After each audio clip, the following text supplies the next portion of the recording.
Barrett Caldwell's hands were slick with his daughter's blood. He pressed his jacket tight against the gash along her arm, whispering nonsense just to keep her focused, keep her here. All around them, the hospital's emergency ward was chaos.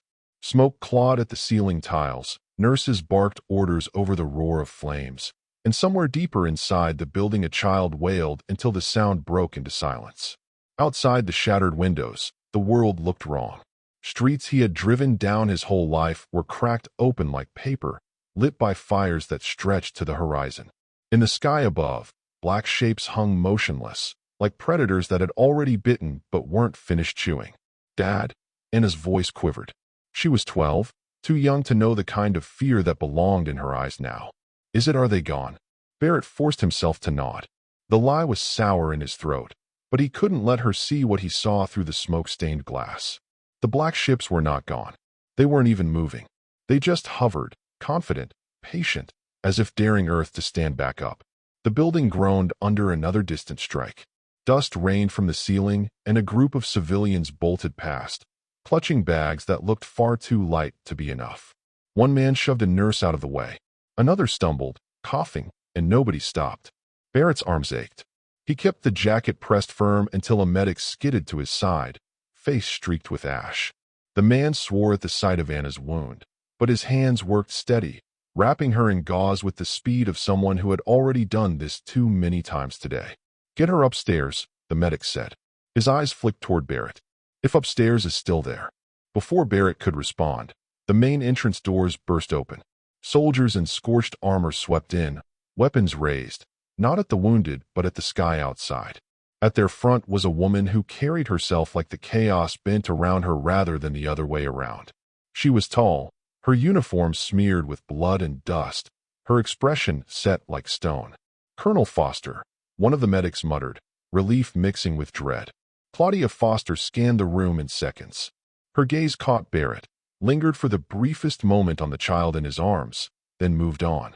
She wasn't here for sympathy. She was here because something worse was coming. "Move the injured to the basement," she ordered. Her voice carried without shouting, sharp enough to cut through the noise.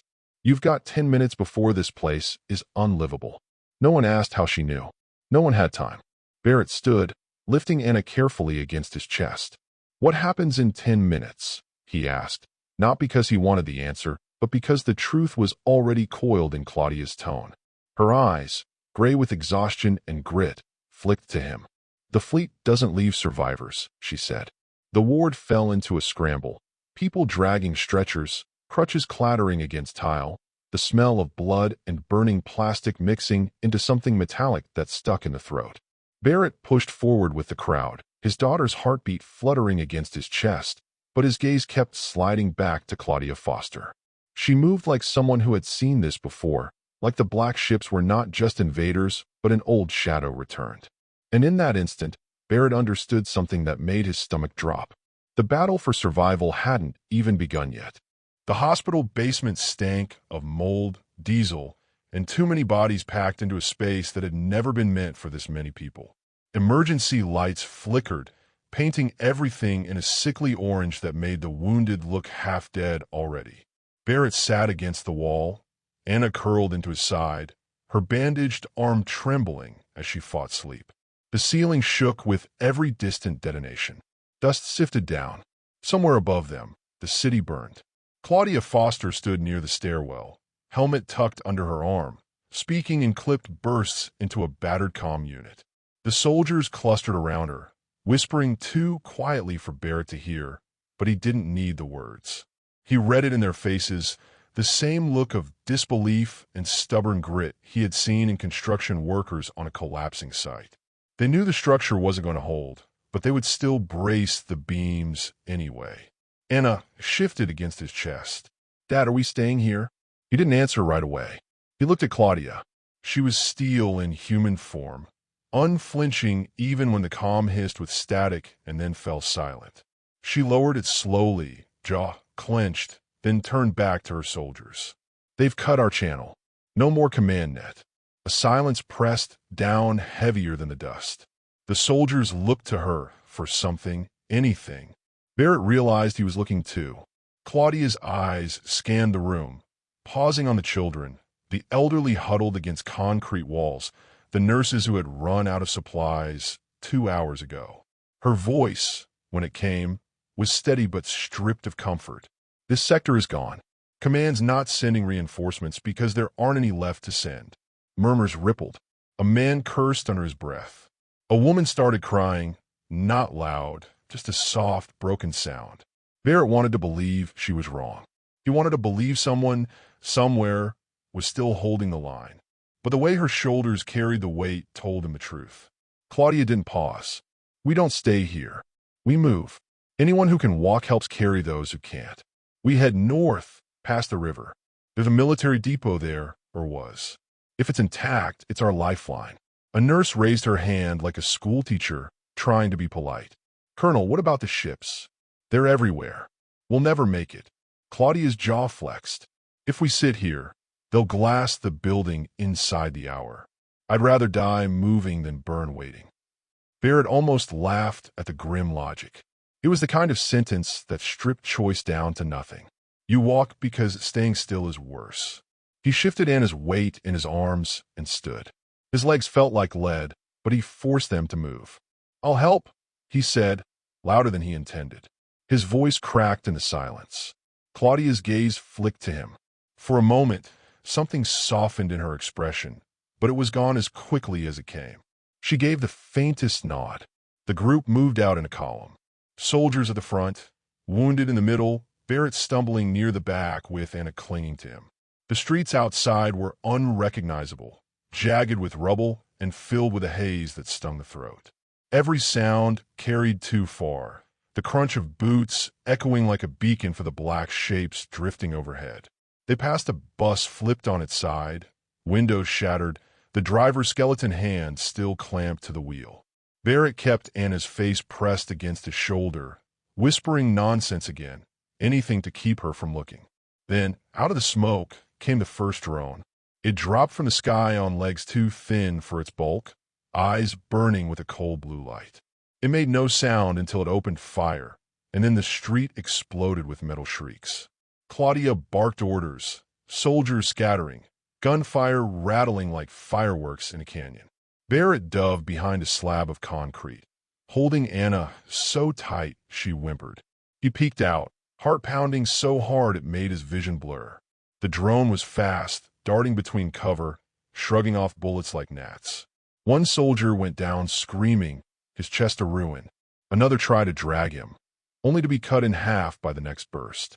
Claudia didn't flinch. She moved forward, precise, her rifle kicking against her shoulder, her voice steady even as her men died. She closed the gap, drew a grenade from her belt, and hurled it underhand with the smooth confidence of someone who had practiced this more times than she could count. The explosion rocked the street. The drone staggered, metal shrieking, before collapsing in a sparking heap. For a breath, silence. Then another drone screamed down from the sky. And another. Barrett's blood turned to ice. Claudia dropped behind cover, shouting over the chaos. Move the civilians out. Now! Her soldiers obeyed, dragging the column toward an alley. Barrett stumbled with them, lungs burning, Anna crying into his shirt. His mind was a blur of fear and guilt. Fear for his daughter, guilt for the soldiers who bled while he only ran. Halfway down the alley, the ground quaked. Not from bombs this time, but from something heavier. Barrett turned in time to see it through the smoke. A towering black fleet walker, its silhouette like some nightmare animal, limbs jointed wrong, head bristling with weapons. Panic surged through the group. People scattered, voices breaking. A man tripped and was trampled by those behind him. Soldiers swore into comms that no longer worked. Claudia shoved past Barrett, standing in the open street with her rifle raised, as if flesh and bone could stare down a machine designed to erase cities.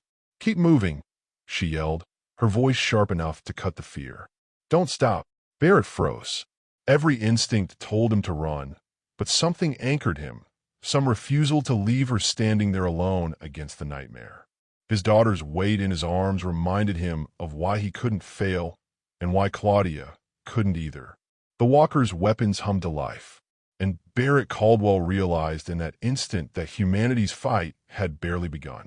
The walker's cannon spun up, a shrill whine that seemed to crawl under Barrett's skin. He could smell ozone before the shot even fired. Then the street erupted in light. Not from the walker's guns, but from the rooftops above. A missile streaked down, slamming into the machine's shoulder joint.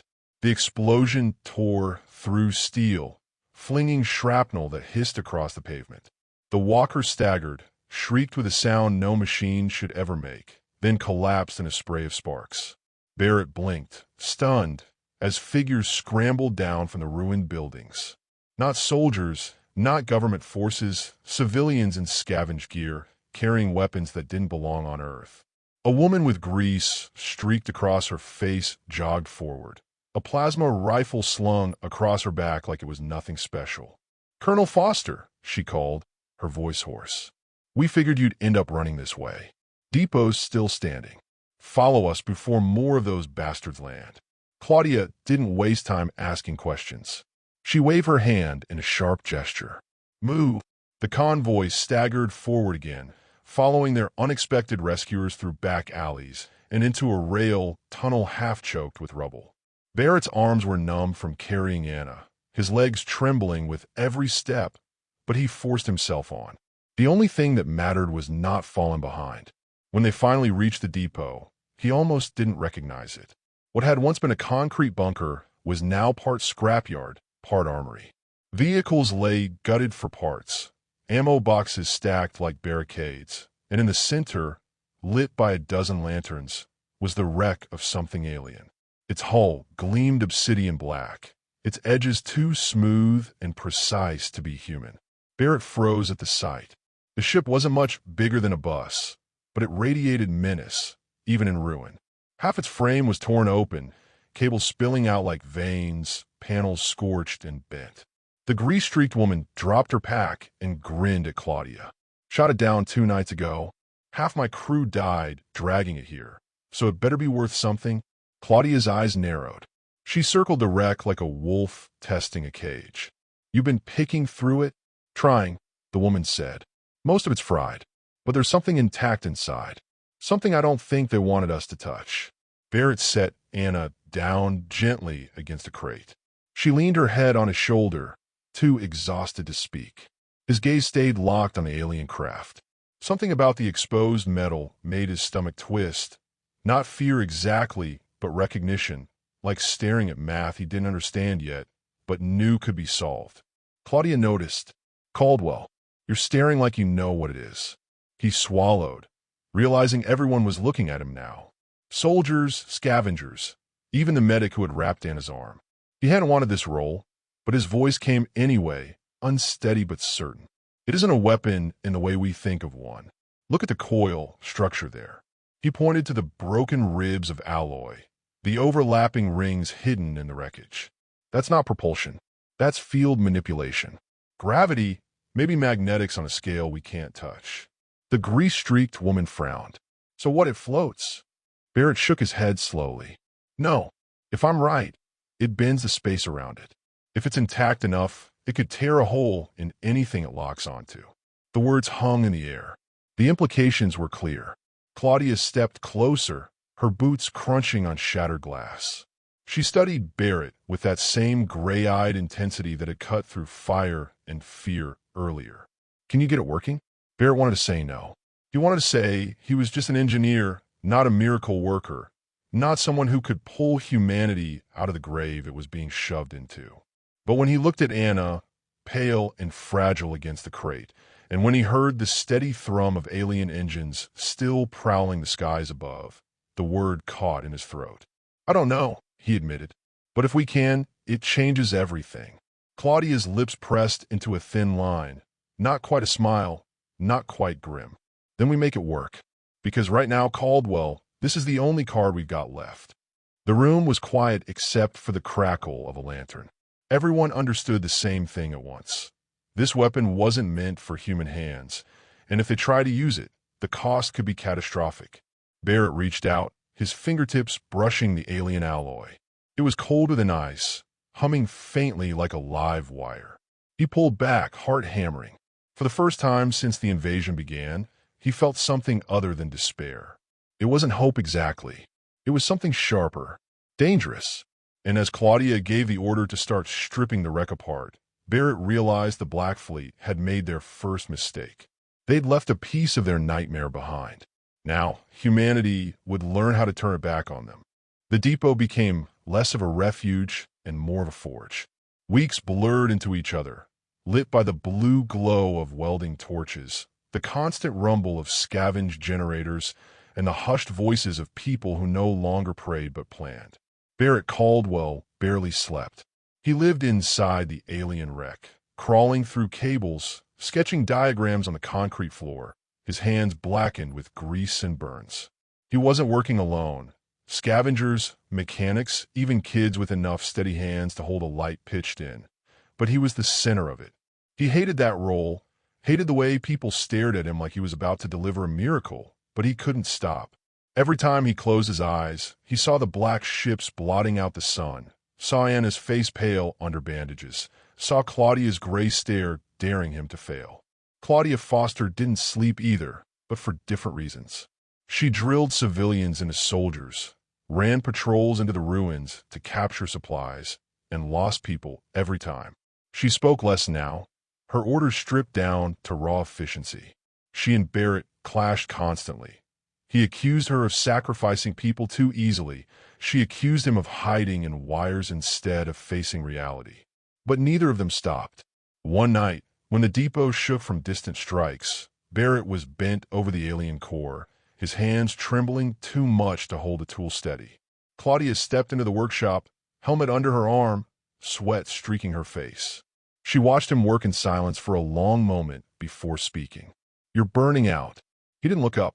"We don't have time for rest. Your daughter needs you alive more than she needs you exhausted." That made him pause.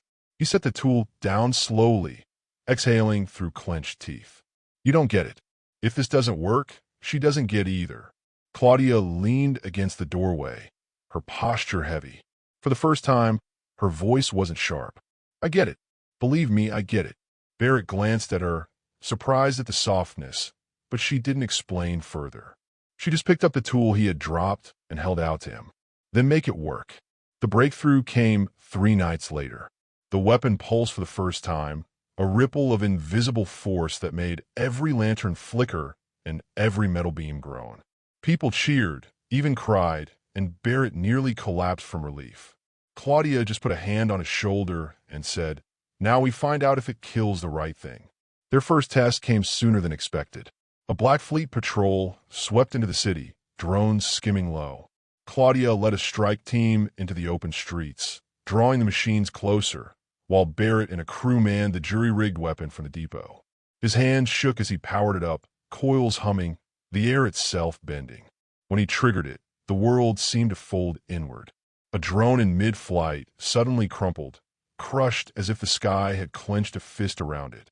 Another burst apart, raining shards that tore through concrete. The survivors of the depot erupted in shouts. For the first time, the enemy bled. Claudia's voice came over the comm, ragged but fierce. "Caldwell, you just gave Earth its first real punch." News spread like fire. Across broken radio waves and word of mouth, survivors heard about the weapon that could bring the Black Fleet down. Resistance cells crawled out of hiding, drawn to the depot. Farmers arrived with food, ex-cops with scavenged guns, families with nothing left but their grief and fury. The depot swelled into something larger. It wasn't just a stronghold anymore. It was a symbol, but the Black Fleet noticed. The next wave wasn't a patrol. It was a coordinated assault. Warships blotted the horizon, drones poured from the skies, and the ground quaked as walkers stormed the streets. The depot shook under bombardment, concrete splitting, lights flickering. Barrett manned the weapon again, his voice hoarse from shouting orders, his hands blistered from controls not built for human touch. Each pulse tore through alien machines, but each use drained the core faster. Claudia fought on the front line, rallying soldiers who weren't really soldiers, her rifle barking until the barrel smoked. She dragged wounded back with her own hands, screamed at terrified civilians to pick up rifles, laughed bitterly when her helmet cracked but didn't cave in her skull. Barrett saw her stumble once, blood streaking her arm, and for a moment his chest locked with panic. He wanted to drop everything, run to her, but Anna's voice pulled him back, his daughter standing by the control board, holding a light steady just like the kids in the workshop. "Dad," she whispered, "you can't stop now." He didn't. The depot held, barely. When the last walker fell and the sky cleared, the survivors were too exhausted to cheer. They just sank into the rubble, clutching each other, alive only because they had refused to die. Claudia found Barrett slumped against the weapon, sweat and ash coating his face. She crouched beside him, not bothering with words at first, just breathing, heavy and raw. Finally she muttered, "You were right. It changes everything." Barrett looked at her, his voice hollow. "No, it just means they'll come back harder." As if the universe had been waiting for the line, a low rumble shook the night. People staggered outside and looked up. Far above Earth, larger than anything they had seen yet, hung a black fleet ship that dwarfed the rest. Its surface glowed with a burning lattice, energy swirling like a storm caged in steel. It wasn't just another ship. It was something worse. A weapon so vast the horizon itself seemed to bend around it. Claudia's hand tightened on her rifle. Her eyes stayed fixed on the impossible shape above. "They're done playing." The air felt heavier, every breath thick with dread. Barrett pulled Anna close, staring up at the monster in the sky, knowing with a sick certainty that the depot's stolen weapon would never be enough against whatever the fleet had just brought to Earth. The victories weren't the end. They were the beginning of the real war. The silence after the last Black Fleet dreadnought fell was almost painful. The orbit around Earth, once a killing ground of fire and steel, now shimmered with debris, drifting wreckage, and the fading glow of plasma scars across the stars. For the first time in weeks, no hostile signals pierced through the command screens. Barrett Caldwell sat in the comms bay, slumped against a bulkhead. His fingers were trembling, not from fear, but from the sheer strain of what they had just endured. His headset lay cracked beside him, wires exposed, sparks fading like embers. He had yelled into that thing for hours, coordinating civilian frequencies, redirecting fleets, calling out ship after ship until his voice had gone raw. He had no medals, no rank, but without him the chaos would have swallowed them whole. The hatch hissed open. Claudia Foster stepped inside, her uniform torn at the shoulder, her hair unkempt, a smear of blood across her temple. She looked less like a colonel and more like someone who had crawled out of hell and still had fight in her. "You're still alive," Barrett said, his voice gravelly, part relief, part disbelief. "Barely," she muttered, lowering herself into the seat opposite him. For a long moment, neither spoke. The weight of the dead filled the silence more than words could. Entire crews, cities lost in orbital bombardments, families burned into ash. Victory tasted bitter in their mouths. Finally, Claudia broke the quiet. The Council's transmission came through. They watched. They want to see if humanity would break or crawl begging. They're demanding we stand down, surrender our weapons, let them manage our transition to order. She said it with enough disgust to curdle the air. Barrett laughed, sharp and humorless. "After all this, they still think we'll bow." "They don't understand us," Claudia said, her tone quieter now. "They saw us bleed and assumed we'd beg for mercy. They didn't see what really happened. That every death we took made us fight harder. That even people who had nothing to do with the war built weapons out of scrap, flew untrained into battles they had no business surviving, and somehow turned the tide." Barrett leaned forward, his eyes tired but burning. "So what do we tell them?" Claudia met his gaze. The room seemed to shrink around the weight of her words. "We tell them the age of humanity crawling under anyone's boot is over. We tell them the stars are no longer theirs to dictate. They'll either accept us as equals, or they'll learn what their fleet just learned the hard way." Barrett let out a slow breath. For the first time, he didn't feel like the man running cables in the shadows. He felt like someone standing at the edge of history. He thought of the families who had hidden in subway tunnels, of kids drawing crude fighter jets on the walls while the city burned above, of engineers welding cannons out of industrial drills, of neighbors sharing bread when no supply ships came. The war hadn't been won by the military alone. It had been won by the stubborn refusal of humanity to lay down and die. Claudia rose, her movement stiff but steady. She walked toward the comms console, rebooting the damaged system with a few sharp commands. A low hum filled the room as the signal aligned to the Galactic Council's waiting channel. Barrett joined her. The screen flickered, static giving way to the cold, alien faces of the Council. Their expressions were unreadable, a mixture of disdain and curiosity. "This is Colonel Claudia Foster of Earth Command," she said, her voice clear and unwavering. "And Barrett Caldwell, representing the civilians who fought and bled alongside us." The counselor in the center leaned forward, reptilian features curling in disapproval. "You have resisted the inevitable. Your resistance has been costly. Surrender your fleets now, or we will rebuild our armada and finish what we started." Barrett stepped closer to the camera, his jaw tight. His voice carried the weight of every human left alive. "You think we're afraid of you starting over? Look at your wreckage in our sky. You didn't just lose to our fleets. You lost to our will. Every city you bombed built 10 more fighters. Every family you shattered gave us 10 more soldiers. You don't scare us. You motivate us." The council chamber rippled with agitation, alien whispers sparking across the feed. Claudia's hand rested on the console, steadying the moment. "You asked for our answer," she said, calm but sharp. "Here it is. Earth does not surrender. Humanity does not kneel. We've seen the worst you can throw at us, and we're still here. Stronger. United. If you want to keep pushing, understand this. From this moment forward, it's not humanity fighting for survival. It's humanity taking its place among the stars. And we'll shake them until you remember our name." The transmission cut. Silence filled the room once more, but it wasn't the silence of despair. It was the silence of something new being born. Barrett exhaled, rubbing his face. "Well, that ought to piss them off." Claudia smirked faintly, exhaustion pulling at her eyes. "Good. Let them come back. We'll be ready." Outside, through the shattered viewport, Earth slowly turned below. Scars lined its continents, but lights still burned in the cities that survived. Humanity wasn't crushed. It wasn't conquered. It was awake.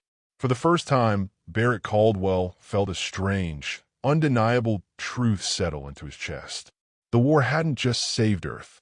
It had announced humanity to the universe. And the stars would never forget it.